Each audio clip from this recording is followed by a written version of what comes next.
औठगन में लोग बाल बच्चा के किया उठावे छे आ किया खुआवे छे से हम कह रहल छी जे लोग कहे छे जितिया पाबन बड़ भारी धिया पुता के ठोक सुता के अपने खेलन भर थारी। तो एकर एक कहावत छे। एक आदमी रहथिन बहुत गरीब रहथिन, हुनका 7 गो बाल बच्चा रहन। 7 गो जो बाल बच्चा रहन से 2 दिन से पहले से हुनका खाना पीना नहीं मिलत रहन, तकलीफी हालत रहे। पहले ओहुना तकलीफी हालत बहुत रहे छलैया। तो 2 दिन पहले से खाना पीना नहीं खात रहथिन, घर में कुछ रहबे नहीं करें तो खाथुन कथिन। वही में हुनका आबि गेलन जितिया। अब जितिया आबि गेलन तो सुतलखिन। भोर जहन भेले 12-1 बजले तो हुनका मन में एलन कि जे सब दिन जे आटा चालत रहथिन ओकर चोकर रहे से हुनका घर में रहे। तो सोचलखिन कि से बाल बच्चा अखन सुति रहल तो हम की करे छी, हमरा तो जितिया सह के तो हम ओइ चोकरे के से रोटी बना ले छी, कहुना हम से चोकर के रोटी खा का पानी पी लेब। से सोच के उ की केलखिन, जखन बाल बच्चा हुनकर सुति रहले तो उ चुपे चापे गेलखिन ओइ चोकर के रोटी बनाबे। आ बाल बच्चा के तो सेहो भूख लागल रहे, ओहो सब जगले रहथिन। ई गेलखिन जखन चोकर के निकाले ला तखन एगो हुनकर बच्चा अयलन तो कहलखिन मम्मी मै गे हैया तो चालन छौ।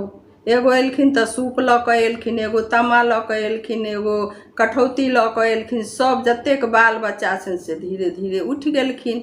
आब ई बेचारी की करती, तब जे चोकर रही वही के से बनेलथि रोटी आ कनी कनी कनी कनी सबके देलखिन आ अपनो ओइसँ से अपनो खेलथि, अपनो अठगन क लेलथि।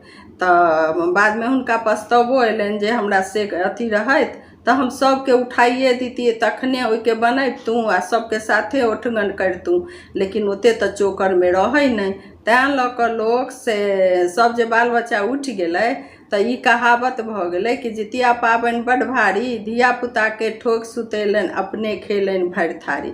लेकिन आब तो से बात नहीं छे, सबके घर में सब चीज रहबे करे छे। लोग उठबै छे बाल बच्चा के, जे उठलखिन से उठलखिन, नहीं तो नहीं उठलखिन तो कोनो बात नहीं।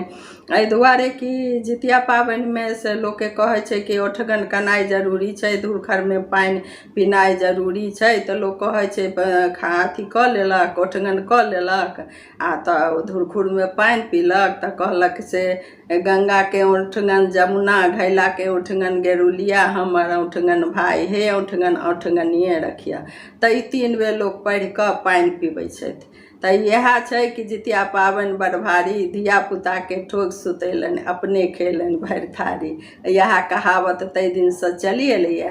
तो लोग अपन सब बाल बच्चा के उठबै छै। तो भोर में जहाँ उठे छै अंगने अंगने तो हल्ला भ गेल कि हाँ सबके घर में ओठगन भ रहल छै। प्रणाम सब आदमी के।